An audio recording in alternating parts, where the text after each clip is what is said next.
welcome back to Crusty Rusty's Restoration. Let's do a quick walkthrough on the fifth project here. My 1973 Datsun 620 four-wheel drive. This thing's a bit of an odd duck. First off, it's four-wheel drive, which Datsun did not offer from the factory. You could order one, but then they would send it out to a secondary company to have all the four-wheel drive things added to the truck. Obviously this one has a bunch of work done to it that I'm probably not keeping all of, because who really needs a 6 to 8 inch lift on a truck that has a 4-cylinder inline 4 engine? Doesn't really make sense to me, and neither do the 36-inch super swappers that can really only turn a tiny amount before hitting the frame. Turning radius is terrible on this thing. Starting off in the engine bay, this thing is powered by a inline 4-cylinder 1770cc Nissan engine. As you can tell, someone started pulling it apart. I'm guessing to do a timing chain or head gasket or something, and never put it back together. So obviously she doesn't run at the moment. I don't know if this engine will ever run, but I'm gonna rip it out and put in an engine from, I believe, a 72 510. It's a Nissan 1600, not quite as big as this one, but I'm told it should bolt right up to the transmission. Now this transmission is a 4 on the floor, full 4-wheel drive, high, low,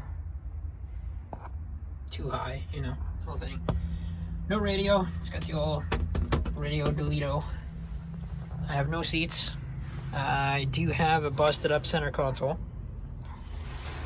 Wiring is kind of a mess, so I'll have to go through all of that.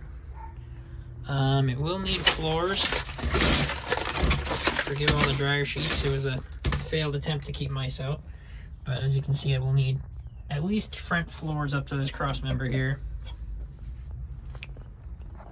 or seat support. It will need door bottoms, fender patches, some rocker patches. Really not too bad though for the rockers. Hoping that's not all mud. Typical rot here. Little bits of rot along the belt line. It's really not too bad, especially for my area in the salt belt. Coming around the back, she's got little love taps all over the place. Big one right here with some mud around it. Again, that belt line is not as bad on this side. There's little pinholes here and there, so got my work cut out a little bit trying to find everything. That's not rot, it's just dented to heck. Passenger side door is gonna need a lower skin work done. Passenger rocker is definitely worse than the driver's rocker, which is normal. Passenger fender needs help. You can tell someone was in here. All this paint just peeled right off, and there's mud and rust.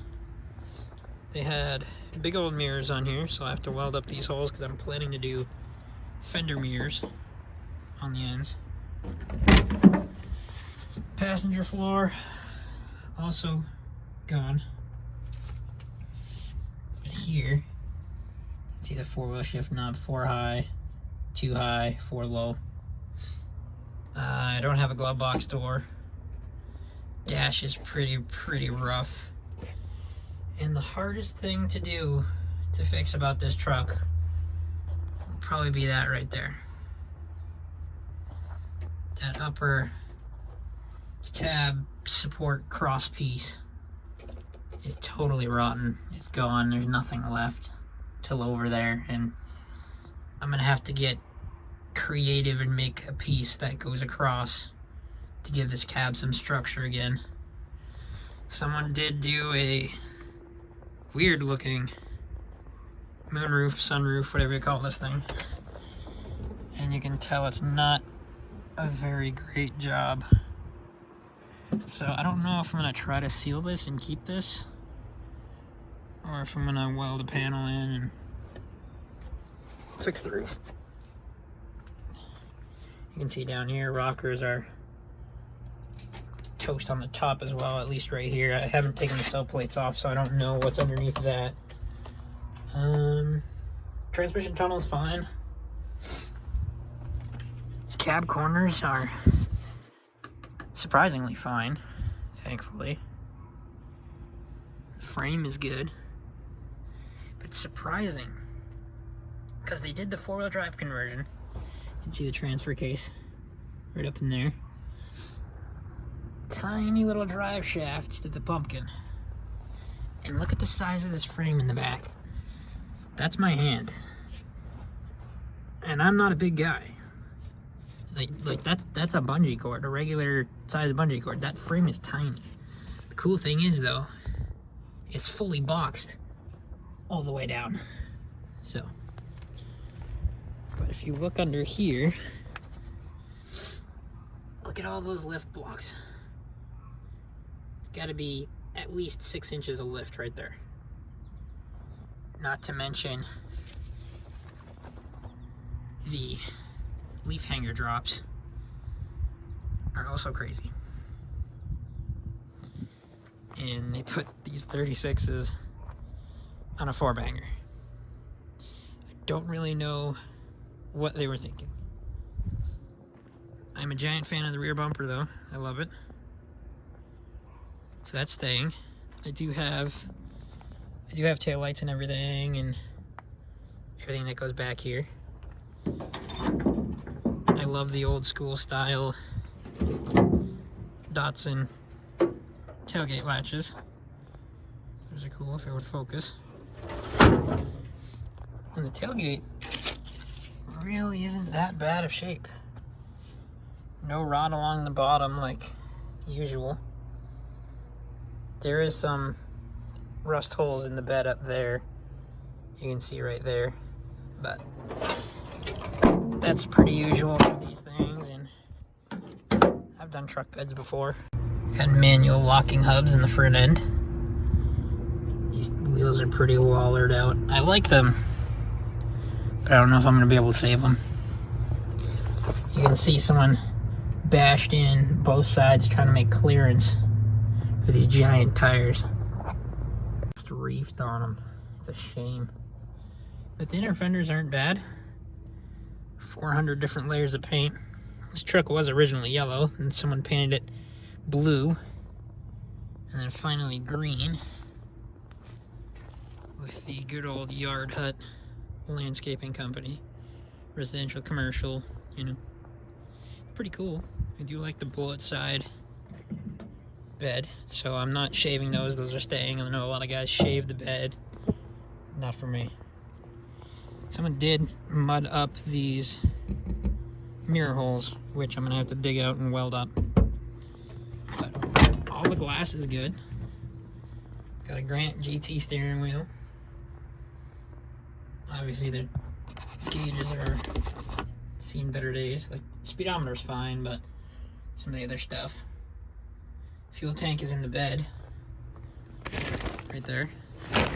Haven't tested it or checked it or anything, and good old quality vice grip window crank.